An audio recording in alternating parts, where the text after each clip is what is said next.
Chapter 7. A Swallow Set Free. Although the Eggharts had been sorry to cut their holiday short, the funeral which they gave their great-aunt was a very respectable affair. "No one can say we have not done all we should have done," said Herr Egghart, as he pulled on the trousers of his funeral suit and fixed the black rosette into his buttonhole. "No, indeed," said his wife. She had bought a new black silk suit, and her hat was veiled in yards of black netting. "In fact, I'm not sure you haven't overdone it a bit. With the church so near, we could have had the coffin carried over by hand." "Well, a bit of a show doesn't hurt," said her husband, and he looked out the window just as the 4 black horses with their mourning headdresses of jet feathers. The coffin was just being loaded onto the hearse, and the horses were to pull it across the square, so that everybody could see that they had not stinted on the old lady's funeral. "After all, she was an Egghart," he said. And it really was tactful of his great-aunt to die after only a few months in their attic. He had been afraid that the mess and expense would be long and drawn out. "How do I look, Mummy?" asked Lomery, coming into the bedroom. She too had acquired a whole new outfit for the funeral, a purple velvet dress with lace round the collar and black kid gloves. The hearse set off for the short journey across the square. The Eggharts followed with bowed heads, and after them, at a respectful distance, came the Eggharts' maids and their manservant, the snooty Leopold. As they made their way to the front pew, the Eggharts noticed that quite ordinary and unimportant people had come to pay their respects to the old lady. There were 3 of the Bodeck boys, the old bookseller and his granddaughter, and sitting with the professors, as though they had a right to be there, their servants, Ellie and Sigrid, and their adopted daughter, Anika. It was not possible to turn people out of a church during a funeral, but the Eggharts were not pleased. Fortunately, the head of the asylum, a very eminent doctor, had also come, and 2 councillors from Herr Egghart's office, as well as the manager of his bank. Ellie and Sigrid had mourning dresses. So many of their elderly relatives had died. Anika only had the black shawl that Sigrid wore to Mass over her Sunday dress, and Lomery turned round to throw her a contemptuous glance. Anika didn't even see her. She had watched the coffin carried up the aisle, and though she had promised herself not to cry any more, she couldn't stop the tears coming, because Larodin shouldn't have been shut up in a box. No one should, but certainly not someone who had flown high over the stages of the world. I should have gone to see her more often, thought Anika. I should have brought her more flowers and stayed longer. She was so lonely. Beside her, Ellie squeezed her arm. "She was glad to go, love," she whispered. "You know that. She was so tired." "But I'm not glad," sobbed Anika.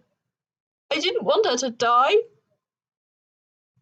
The organ pealed out and the service began. Anika, not wanting to be seen in tears, wrapped herself in Sigrid's shawl.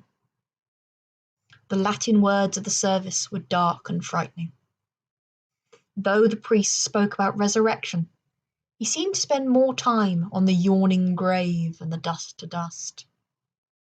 The incense swept through the church like smoke. Anika heard the old lady's voice. "The world was so beautiful in those days, Anika." And her own reply, "Honestly, it still is." She'd been wrong. The world was not beautiful. People you were fond of died and got shoveled into holes. The congregation rose for the last hymn. Anika let slip her enveloping shawl and lifted her head. to look up at the roof of the church. And then, for a moment, she saw her. Not the exhausted old lady, but the girl on the swing. Higher she went, and higher, in time to the music. There were flowers in her hair, and she was strewing the beams of light from the stained glass windows. As they filed out, Lommery turned and hissed at her. "You smiled. I saw you.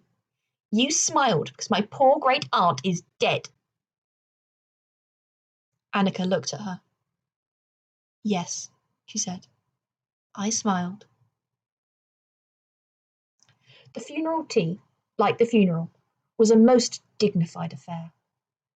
The maids had set out slices of sachertorte and various kinds of strudel, and open sandwiches spread with fish roe, which might as well have been caviar, though actually it wasn't.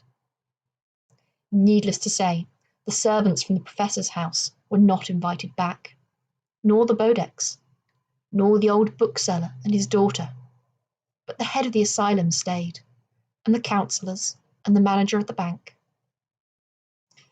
"We will miss her dreadfully," Frau Eckhart told her guests, dabbing her perfectly dry eyes with a handkerchief. "And Lommery was so fond of her, weren't you, dear?" "What?" said Lommery, turning round with a mouthful of cake. "Weren't you so fond of your great aunt?" shouted Frau Eckhart above the noise of the conversation. "Yes," said Lommery, letting some crumbs fall from her mouth, and turned back to reach for another slice of chocolate cake. Then, as soon as the last guest had gone, the maids were sent up to the attic with buckets of hot water and scrubbing brushes and mops and bottles of disinfectant. Frau Eckhart came with them and saw that the work was done properly. The bed stripped and the bed linen steeped in Lysol. Every window pane squirted, every floorboard scoured. "That's better," he said when it was done, and all traces of the old lady had been removed. "That's much, much better." After that, Leopold came with another man to take the great aunt's trunk and boxes down to the cellar for the dust cart to take away. "I could use those things in the trunk for dressing up," Lommery said. "All those funny turbans and jewels and things." "Don't be silly, dear," her mother said. "Everything in there is full of germs, and you can't use vulgar rubbish like that, even to dress up.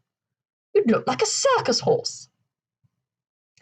So the trunk and the wooden boxes were taken down to the cellar, and that was that. But the following morning, 2 men in dark coats arrived and presented their cards. "Gerhardt and Funkel," they said.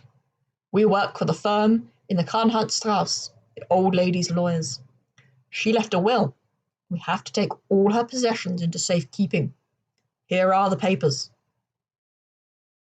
Frau Eckhart pursed her lips. "She hasn't got any possessions. She was penniless."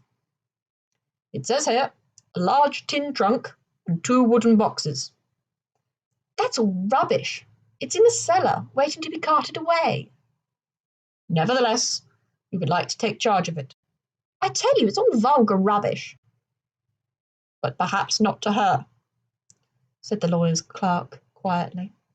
And then, "Have it brought up, please."